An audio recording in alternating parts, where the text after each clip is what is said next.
काही दिवसातच दिवाळीचा सण सुरू होणार आहे. प्रत्येकाला आतुरता वर्षभर असते ती याच दिवाळीच्या गोड क्षणांची आणि आनंदाची. पण गृहिणी म्हणून आपल्याला खरंच दिवाळीचा आनंद मिळतो का? ही दिवाळी खरंच आपल्यासाठी तितकीच आनंदाची ठरते का?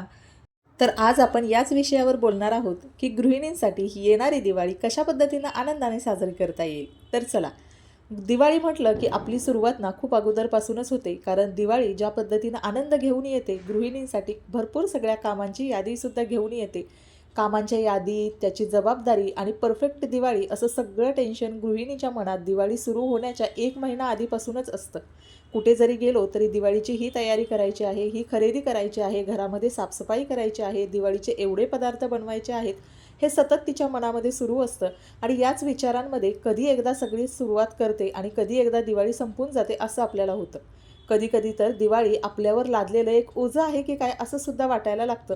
कारण फराळ झाला पाहिजे, घराची स्वच्छता झाला पाहिजे, घरातला कानाकोपरा चमकायला पाहिजे, घरातल्या सगळ्यांना त्यांच्या आवडीचे पदार्थ मिळाले पाहिजेत, खरेदी झाली पाहिजेत, या सगळ्या गोष्टी असतात. पण हे सगळं करताना या दिवाळीत मला माझ्यासाठी काय हवं आहे याचा विचार आपण कधीच करत नाही. कारण या सगळ्या गोष्टींमध्ये आपण स्वतःला कधीच इन्क्लूड करत नाही. खरं तर ही दिवाळी प्रत्येक गृहिणींची आनंदाची तेव्हाच होईल जेव्हा ही दिवाळी हा सण माझ्यावर जबाबदारी नाही तर आनंद माझ्यासाठी घेऊन आलाय असं आपण मनातून विचार करू. खरं तर जेव्हा आपल्यावर एखादं काम असतं आणि ते आपण जबाबदारीने पूर्ण करायला लागतो तर त्या जबाबदारीच्या ओझ्याखाली आपला आनंद आपण कुठेतरी हरवून राहतो. दिवाळी आली आहे म्हणजे मला फराळ करायचा आहे, फराळ मला इतकाच करायचा आहे, फराळ मला नातेवाईकांना द्यायचा आहे. मग माझ्याकडे वेळ असेल नसेल, मला जमत असेल नसेल तरीसुद्धा मला इतके पदार्थ केलेच पाहिजेत. कारण माझ्या नातेवाईकांनी मला फराळाचा डबा दिला, त्यांच्या डब्यामध्ये जर 4 पदार्थ असतील तर मी त्यांना डबा रिटर्न देताना 2च पदार्थ कसे द्यायचे? अशा सगळ्या गोष्टी आपल्या मनामध्ये येतात. किंवा माझ्या शेजारच्या मैत्रिणीने तिचं घर किती कानाकोपरा छान स्वच्छ टापटीप केलेलं आहे, घरामध्ये किती छान तिनं डेकोरेशन केलेलं आहे. मी तर माझ्या घरामध्ये काहीच डेकोरेशन केलेलं नाही, माझ्याकडे इतका वेळसुद्धा नाही, पण मलासुद्धा तिच्या घरासारखं माझं घर टापटीप ठेवायचं आहे, डेकोरेशन करायचं आहे. अशा पद्धतीनं आपण एकमेकांची तुलना करतो, एकमेकींच्या कामाची तुलना करतो आणि अनवॉन्टेड त्रास जो आहे कामांचा तो आपण स्वतःवर लादून घेतो. काय बिघडतं या दिवाळीला सुद्धा जर तुम्ही तुमच्या घरातल्यांना 2च पदार्थ आवडत असतील आणि 2च पदार्थ जर बनवले तर काय मोठा फरक पडणार आहे? खरं तर हे 2च पदार्थ जेव्हा तुम्ही बनवता, पण ते मनापासून बनवता, तेव्हा ते पदार्थ खूप गोड होतात, रुचकर होतात आणि सगळ्यात महत्त्वाचं म्हणजे तुमचं श्रम वाचतं. त्याच्यामुळे तुमचा थकवा येत नाही, तुम्हाला टेन्शन आणि चिडचिडसुद्धा जाणवत नाही. हे केलेले 2 पदार्थसुद्धा खूप प्रेमाने तुम्ही इतरांना खाऊ घालता आणि हाच खरा दिवाळीचा आनंद आहे. पण तिने 4 पदार्थ केले म्हणून मलासुद्धा 4च पदार्थ करायचे आहेत आणि त्यासाठी कामाची ओढाओढ, धावपळ या सगळ्या गोष्टी करून ते 4 पदार्थ जरी तुम्ही केले, तरी त्या 4 पदार्थ केल्यानंतर तुम्हाला तितकं समाधान मिळणार आहे का? तितका आनंद तुम्हाला मिळणार आहे का? फक्त तुम्हाला एकच वाटेल की हो, तिने 4 पदार्थ केले, मी सुद्धा 4 पदार्थ केले. पण या 4 पदार्थ करण्यामागे तुमची झालेली चिडचिड, तुम्हाला आलेला थकवा, या सगळ्या गोष्टी खरं तर तुमच्या खऱ्या आनंदाच्या दिवाळीतले जे क्षण आहेत तर ते हरवून घेतलेले आहेत. आणि त्यामुळे ऐन दिवाळीच्या दिवशी मात्र तुमच्या चेहऱ्यावर हास्य उमटण्याऐवजी, तुमच्या चेहऱ्यावर चमक येण्याऐवजी या सगळ्या कामांचा झालेला थकवा तो तुमच्या चेहऱ्यावर स्पष्टपणे दिसायला लागतो. आणि त्याचमुळे जर खरोखर तुमच्या घरातल्यांना 2च पदार्थ आवडत असतील तर तुम्ही 2च पदार्थ तयार करा. सगळ्यांनी 4 पदार्थ तयार केले म्हणून मी 4 पदार्थ तयार करण्याची काहीही गरज नाही. कुणाशीही कंपॅरिझन करायला जाऊ नका. माझ्या घरची दिवाळी माझ्या आनंदासाठी आहे, माझ्या घरातल्यांच्या आनंदासाठी आहे. त्यामुळे मी फक्त या दिवाळीमध्ये माझा आनंद, माझ्या घरातल्यांचा आनंद कशामध्ये आहे तोच कन्सिडर करणं गरजेचं आहे.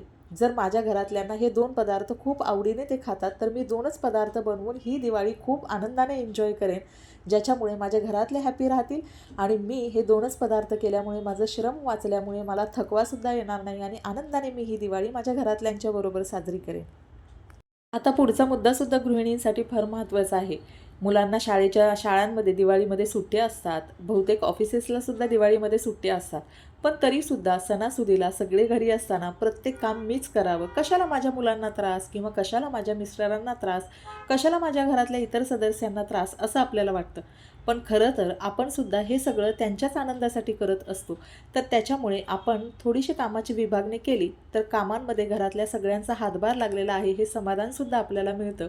आणि दुसरी महत्त्वाची गोष्ट, कामं वाटून केल्यामुळे ही कामं पटकन होतात आणि सणासुदीला आपल्याला एकमेकांबरोबर वेळसुद्धा घालवता येतो.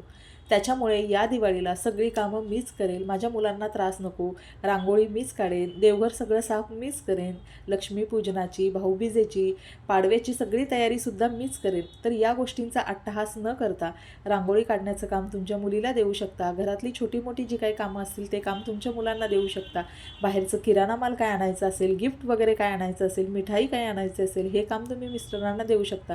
अशा पद्धतीनं कामांची वाटणी केली तर एकटीवर येणारा कामाचा लोड हा प्रत्येकावर विभागला जाईल आणि त्याच्यामुळे तुमची चिडचिड होणार नाही आणि सगळ्यांचा कामामध्ये सहभाग असल्यामुळे एकत्रितपणे काम केल्याचा, एकत्रितपणे दिवाळी आनंदाने सेलिब्रेट केल्याचा सर्वांनाच फील येणार आहे. दिवाळी आणि फराळ, दिवाळी आणि स्वच्छता या गोष्टींना फार पूर्वीपासून चालत आलेल्या आहेत. या दिवाळीला तुम्ही एक गोष्ट मात्र मनाशी नक्की करा, परफेक्शन नाही तर यात येणाऱ्या दिवाळीला समाधान फार महत्त्वाचं आहे. कितीही स्वच्छता केली ना तरी घरातला एखादा कानाकोपरा आपल्याला धूळखात पडलेला दिसतच असतो आणि प्रत्येक वेळी आपण साफ केला तरी थोड्या वेळाने, थोड्या दिवसांनी पुन्हा त्याच्यावर धूळ साचते. म्हणून प्रत्येक वेळी माझ्या घराची परफेक्ट स्वच्छता झाली पाहिजे, माझं घर परफेक्ट दिसायला पाहिजे, हा अट्टहास मात्र या दिवाळीला सोडा. जेव्हा तुम्ही हा अट्टहास सोडाल ना तेव्हा तुम्ही अगदी समाधानानं तुमचं घर कितीही साधं असू द्या, कितीही छान तुम्ही प्रेमानं सजवलेलं असू द्या, त्याच्यात तुम्हाला आनंद मिळणार आहे. पण जर तुम्ही परफेक्ट घर किंवा परफेक्ट स्वच्छता या संकल्पनेमध्ये स्वतःला जर कोंडून ठेवलं तर घरातला कुठला ना कानानं कोपरा तुम्हाला सतत धूळखात किंवा खराब झालेला दिसणार आहे आणि मग अशा वेळी सतत तुमची चिडचिड होत राहणार आहे. तुमचं काम कधीही परफेक्ट होणार नाही आणि त्या परफेक्शनच्याच मागे तुमची दिवाळी, तुमचा आनंद कधी हिरावून घेऊन जाईल हे तुमच्यासुद्धा लक्षात येणार नाही. फराळ बनवताना बरेचसे असे पदार्थ असतात की ज्याच्यामध्ये भरपूर आपल्याला वेळ लागतो. अशा वेळी आपण फ्रीजचा वापर करायला पाहिजे, जेणेकरून करंजी आपल्याला बनवायची असेल तर एकदम आपण करंजी न बनवता त्याचं सारण आपण फ्रीजमध्ये बनवून ठेवू शकतो आणि ज्यावेळी आपल्याला पाहिजे त्यावेळी फ्रेश आपण करंज्या बनवून घेऊ शकतो. अशा पद्धतीने छोट्या मोठ्या गोष्टी ज्या आहेत तर याची तयारी, याचं प्रिपरेशन आपण आधीपासूनच करायला घेतलं तर ऐन दिवाळीमध्ये, सणासुदीमध्ये आपल्यावर कामाचा ताण येणार नाही आणि तो थकवा, ती चिडचिड आपल्या चेहऱ्यावर न दिसता छान आपण स्वतःला मी टाईम दिल्यामुळे, स्वतःला पॅम्पर केल्यामुळे, स्वतःला अगदी आनंदात वेळ दिल्यामुळे आपला छान चेहरा ग्लो करायला लागेल. दिवाळीमध्ये आपण घरातल्या आकाशकंदिलापासून ते घरामध्ये किचनमध्ये बनणाऱ्या फराळापर्यंत सगळ्या गोष्टी अगदी कटाक्षाने बघतो. पण याचबरोबर गरज आहे स्वतःकडे सुद्धा बघण्याची. कामाच्या धावपळीमुळं आपण दिवसातले साधे 10 मिनटंसुद्धा स्वतःला देत नाही. सकाळी एकदा आपण स्वतः तयार होतो, त्यानंतर दिवसभर त्या कामांमध्ये रमलेलो असतो. एक काम झालं की दुसरं, दुसरं झालं की तिसरं, एकामागून एक अशी कामांची यादीच असते जी की कधीच संपत नाही आणि याचमुळे ना सगळ्यात जास्त गृहिणीला थकवा येतो. कारण सगळी कामं आपल्याला समोर दिसतात आणि ती काम केल्याशिवाय मात्र गृहिणीचा हात काही थांबत नाही. पण कटाक्षाने या दिवाळीला एक गोष्ट नक्की करा की दिवसातून किमान 15 ते 20 मिनटं 2 तासांनी 3 तासांनी मी माझ्या स्वतःसाठी देणार आहे. याच्यामध्ये अगदी तुम्ही शांत बसलं तरी चालेल, एखादा छान सरबत किंवा ज्यूस तुम्हाला आवडत असेल तर तो शांतपणे पिया किंवा एखादं तुमच्या आवडीचं गाणं ऐका. या 5 ते 10 मिनटामुळे सुद्धा तुमचा मूड खूप रिफ्रेश होईल, तुम्हाला खूप ताजंतवानं आणि फ्रेश वाटेल. आणि दुसरी महत्त्वाची गोष्ट म्हणजे आपण जेव्हा स्वतःला अशा पद्धतीनं मी टाईम देतो, पॅम्पर करतो, याच्यामुळे ना आपल्या डोक्यामध्ये खूप चांगले चांगले विचार, खूप चांगल्या चांगल्या आयडियाज यायला लागतात आणि याच्यामधूनच आपल्याला एक वेगळी क्रिएटिव्हिटीसुद्धा मिळू शकते आणि आपलं मन शांत राहण्यासाठी खूप महत्त्वाचं गोष्ट ठरते. दिवाळीसाठी, लक्ष्मीपूजनसाठी आपण स्वतःच्या आवडीची घेतलेली एक सुंदर साडी असते आणि खूप आपल्या प्रत्येकीला तयारी करायची असते. यासाठी अगोदरपासून आपण मेकअपपासून, साडीपासून, त्याच्यानंतर चेहऱ्याची काळजी, केसांची काळजी, चपला या सगळ्या गोष्टी प्लॅन केलेल्या असतात. पण ऐन दिवाळीमध्ये घरच्यांची होणारी धावपळ, आपली होणारी धावपळ आणि याच्यामुळे आपण प्रत्येक वेळी स्वतःला कामामध्ये पुढे ढकलतो आणि मग ती सगळी कामं मीच करते आणि मीच केल्यानंतर ते काम परफेक्ट होईल, समोरच्याला त्रास नको, हे तर माझंच काम आहे, मी या घरची सून आहे, मी या मुलांची आई आहे, त्यामुळे सगळी कामं मलाच करायला लागतील. या अशा विचारांमुळे ना आपण स्वतःला पूर्णपणे कामामध्ये गुंतवून घेतो आणि गृहिणी म्हणजे फक्त काम आणि काम या विचाराने फक्त कामच करत राहतो. पण मैत्रिणींनो, खरंच असं नाही आहे. गृहिणी म्हणजे खरं तर ती त्या घराची लक्ष्मी आहे आणि लक्ष्मीपूजन इतका सुंदर क्षण, इतका आनंदाचा छान क्षण, या दिवशी आपण छान पद्धतीनं तयार होऊन आपल्या संपूर्ण घरामध्ये लक्ष्मीचं आगमन होण्यासाठी छान पूजा करतो, प्रार्थना करतो आणि मग अशा वेळी जर आपण चिडचिड करून किंवा कामाने थकून भागून ती जर आपल्या लक्ष्मी देवीला प्रार्थना केली तर कसं बरं आपल्याला समाधान मिळेल आणि कशा बरं आनंदाने लक्ष्मी आपल्या घरात येईल. तर त्यासाठी ना जे काही आपल्याला करायचं आहे तर ते अगदी आनंदाने मनापासून, पण सगळ्यात अगोदर आपण या घरची लक्ष्मी आहोत, आपण या घरातली कर्ती स्त्री आहोत, तर त्याच्यामुळे आपण स्वतः आनंदी राहिलं तर साहजिकच आपण सगळी पूजा अर्चा आनंदाने करू, दिवाळी आपली आनंदाने सेलिब्रेट करू. म्हणून सगळ्यात पहिलं प्राधान्य स्वतःला द्या. छान सुंदर साडी नेसा, तुमच्या जे आवडीचे आहे, छान मेकअप करा, तयार व्हा, गजरा घाला आणि अशा पद्धतीनं मस्त तुमच्या आवडीचे फोटोज काढा, व्हिडिओज काढा आणि त्याच्यामध्ये तुम्हाला खूप आनंद मिळणार आहे. आणि तुम्ही जर आनंदी असाल, तुमचा जर चेहरा खूप असा हसरा असेल, तर हे बघून घरातल्या सगळ्यांना सुद्धा किती छान वाटेल, किती आनंद होईल. पण हे सगळं तेव्हा शक्य आहे जेव्हा तुम्ही स्वतःसाठी ती 15 मिनटं, तो 1 तास नक्की देणार आहात. जर तुम्ही इतकं सगळं करूनसुद्धा कामांमध्येच बुडालेला असाल, तर ही दिवाळी कसं बरं तुमच्यासाठी आनंदाची ठरेल? दिवाळी खरं तर प्रत्येकासाठीच आनंदाची ठरते, पण तो हा हा चॉईस मात्र प्रत्येकाचा असतो. तुम्ही गृहिणी आहात म्हणून तुमची दिवाळी आनंदाची ठरण्याऐवजी फक्त जबाबदारीची ठरवून घेऊ नका.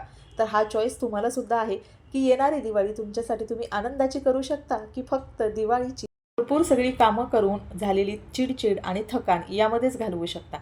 तर हे सगळं करण्याचं स्वातंत्र्य तुम्हाला आहे आणि तुम्ही योग्य तो निर्णय नक्कीच घ्याल.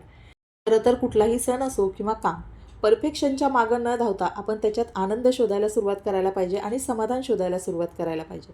यंदाच्या दिवाळीमध्ये आपल्या घरातला एखादा कोपरा थोडासा कमी चमकला तरी चालेल किंवा चमकला नाही तरीसुद्धा चालेल, पण आपल्या चेहऱ्यावरचं समाधान आणि आनंद हे मात्र भरपूर जास्त चमकलं पाहिजे. पण गृहिणीचा आनंद तो फक्त तिच्या एकटीचा आनंद नसून पूर्ण घराचा आनंद असतो. ज्या घरातली गृहिणी आनंदी असते ना, ते संपूर्ण घर आनंदी असतं आणि त्याचमुळे यंदाच्या दिवाळीत जर तुम्ही आनंदी असाल तर तुमचं संपूर्ण कुटुंब आनंदी राहणार आहे. तर तुम्हा सगळ्या गृहिणींना आणि तुमच्या कुटुंबियांना या दिवाळीसाठी भरपूर सगळ्या शुभेच्छा. ही दिवाळी तुम्हाला सगळ्यांना सुख, समाधानाची, आनंदाची, भरभराटीची, उत्तम आरोग्याची जावो ही स्वामींच्या चरणी प्रार्थना. आणि चला आजचा व्हिडिओ मी इथंच एंड करते. आय होप तुम्हाला व्हिडिओ आवडला असेल, इन्फॉर्मेटिव्ह आणि युजफुल ठरला असेल. तर यंदाच्या दिवाळीला परफेक्शनच्या मागे न लागता स्वतःचा आनंद शोधा आणि आनंदाने, अगदी समाधानाने ही दिवाळी सेलिब्रेट करा. व्हिडिओ आवडला असेल तर नक्की व्हिडिओला लाईक करा आणि चॅनलला सबस्क्राईबसुद्धा भेटा. व्हिडिओ शेवटपर्यंत पाहिल्याबद्दल मनापासून धन्यवाद. पुन्हा एकदा भेटूया अशाच एका नवीन व्हिडिओमध्ये, नवीन रुटीनमध्ये आणि नवीन मोटिवेशनमध्ये. Thank you so much. Bye bye. Take care. Happy Diwali. तर यंदाच्या दिवाळीला प्रत्येक गृहिणीने कामाचा स्ट्रेस न घेता ही दिवाळी आनंदाची, समाधानाची आणि सुखाची कशी करता येईल याचाच विचार करा. थँक्यू.